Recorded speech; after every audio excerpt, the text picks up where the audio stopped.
Yo, what is up guys, it's Pedro here, and in today's video I'll be talking about Deebo Samuel, Mike Sainristil, a couple other players that have been putting in the extra work after practice, guys that have been balling out, and much more. If you guys are new, make sure to subscribe, hit that like button and that notification bell as well. Let's get into the video. Appreciate all the kind words. In yesterday's video, we'll be going on IR at some point this summer. We'll try to pre-record videos and everything, but it will... we'll see. It'll be a work in progress depending on how I'm feeling. But let's get into it. So this was about, a few days ago. I was about to say a week ago, but a few days ago. And, Sam Fortier posted about it, but a bunch of guys posted about it. And it was post-practice work, Deebo Samuel and Mike Sainristil getting in some extra work. You love to see it regardless of who the players are. But for a guy like Deebo Samuel, you just traded for him. You're trying to get...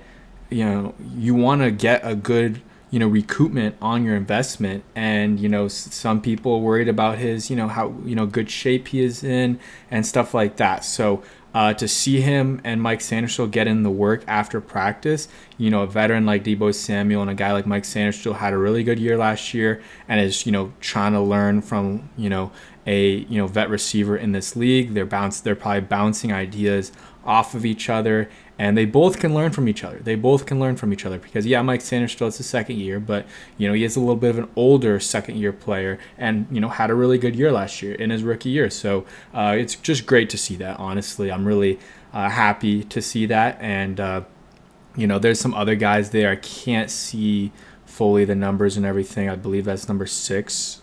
No, that's not number 6. But, Sainristil and Deebo Samuel getting in the work. Deebo looks in better shape than he was last season, which is good.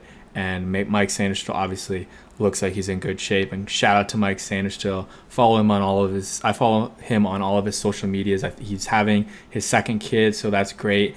It seems like he's got a great family, and hopefully he's in the DC, Virginia area for the rest of his career. Let's see. So we'll talk about some other stuff. So Trey Amos, he's been getting first team reps because Marshawn Lattimore isn't there, which don't love that. It is what it is. It's voluntary, but I think the guys, if you're let's say, well, Terry, obviously he's trying to get a new contract, so that makes sense. Or if you're a guy like Bobby Wagner or some of these other guys that, they're either super, big time veterans, or they've, been on this team for a little minute, then all right, it's understandable if they don't want to come in. But for a guy like Marshawn Lattimore that got traded mid-season last year, still trying to get the hang of things, wasn't that good last year for the Commanders, I think it's important for him to be there. Same thing with Laramie Tunsil. It might be a contract issue with him. It might be with Marshawn Lattimore too. But you would like, you just traded for the guy. You would like to see him there for OTAs, get chemistry with the other offensive linemen. There's a lot of moving parts on this offensive line. Brandon Coleman's likely switching positions, and then you got Andrew Wiley likely switching positions too. You got a new guy in Josh Connerly in the mix, and then you're gonna have a new guy in Laramie Tunsil. That's a bunch of new starters, and you want to have those guys working together as early as possible. So I'm not saying it's a huge deal, but it's easy for these guys. Just go there. They're getting paid a lot of money. You can go in there for a couple days and get the work in. But hey, it is what it is. We'll see if these guys are there during mandatory minicamp or OTAs. I believe it's minicamp though. And Terry, there was the news that he's frustrated or whatever. I don't think it's a big deal. We'll see what happens with the contract situation. It's all games right now in terms of, all right, the Commanders are going to put something out on on Twitter media, or feed it to reporters to report, and then Terry's camp's going to do the same thing. And it's just a game, negotiating game, blah, blah, blah. And, Terry could be a little bit frustrated, but I feel like that always happens during, these contract negotiations. So I don't think it's bad yet. We'll see what, if any comments, Terry makes. We'll see what he says. But I don't think it's a big deal at this point. If we get into training camp and there's no deal done, then that's when I believe it's you can start to, raise your eyebrows a little bit and get a little bit concerned once you get to training camp. Once you get to the start of the season, that's when, all right, or maybe once you get to a week away from the start of the season and no contract is, made, or finalized and agreed upon, then that's when I would be really concerned. But ideally you get it done before training camp starts, and you don't have to deal with that and potential holdouts. I don't think Terry's that type of guy, but still, you don't want to get into that possibility of things happening. Deebo Samuel, just some clip, a clip here. Jaden Daniels throwing to Deebo there. You see Marcus Mariota making a little bit of a deeper pass. I don't know who he threw that to, but did want to show that. And then, Mike Sainristil talked to the media a few days ago, said this year is about being able to stack onto what happened last year and being able to make that second year jump. This is a crucial time in my career. Great mindset to have from the second year cornerback out of Michigan.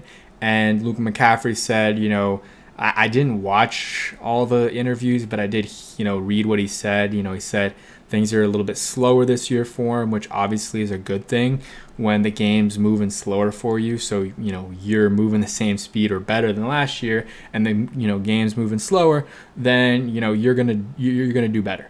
And, that's good to hear. But, obviously actions speak louder than words, like everyone says. So we're going to have to wait and see how he looks in his second year. My expectations are not too high for Deebo Samuel, for Luke McCaffrey, but it would be a positive development if he can string together a good season and make some big plays. He's a good blocker, so we're at least going to have that. But I do want to see him make some more plays, and that chemistry between him and Jaden Daniels continue to grow. Because last year, it seems like personally they're on they have a really good relationship and everything. From reading last off season, everything they were doing and coming in together early, waking each other up, going to the facility. But it seemed like on field chem wasn't great. There would be times where Luke was really open, Jaden isn't getting him the ball. The times he would give him the ball, it would be an interception. So I don't know if it's whose issue it is, but it seems like the confidence isn't there from Jaden when throwing to Luke McCaffrey. So there was a bunch of those stats, he's one of the most open receivers in football, but his production was 168 yards or something like that. So he didn't have that production he wanted from a third-round guy, even though it was a late third-round guy. Here's a fun clip today that they posted. I don't know when it was from. Maybe it was today. Maybe it was yesterday, the day before. Who knows? Maybe even a few days before that. But it is Marcus Mariota throwing to Jaden Daniels. So it is, I believe it was throwing to Jaden Daniels. Let's see. They're really slowing it up here. But, good little spiral. And then throwing it to Jaden Daniels. He makes the catch. And, love to see it. And, love to see him having fun. You see the airplane there flying over the background. The vibes are good. The vibes are good in D.C. And, hopefully, these guys are starting to report soon. Terry, Marshawn Lattimore, and Laramie Tunsil. Those were the only guys that didn't report. Terry is the most understandable, but the other two should be there, and hopefully they're there. No drama for mandatory minicamp, because that's when it's start to get to the gray area. They get fined or I don't know for sure. I know in the past teams have the opportunity to make the choice of if they're going to fine a player or not. So, that's something also they're going to have to monitor or make a decision on if, it comes to that. But hopefully it doesn't. I don't think it will. Lattimore didn't really come to OTAs during the Saints OTAs from what I read. So, at least recently. So hopefully, it's not a big deal and he's back. But I think, it would have been good to have those guys there for sure. But it is what it is. But yeah, that's it for today's video. Just a bunch of different stuff. We don't have a lot to talk about, but I just, wanted to make a video on some of these things and some things I thought were cool, maybe not so cool. And yeah, thanks for watching. Hope you guys enjoyed, and peace.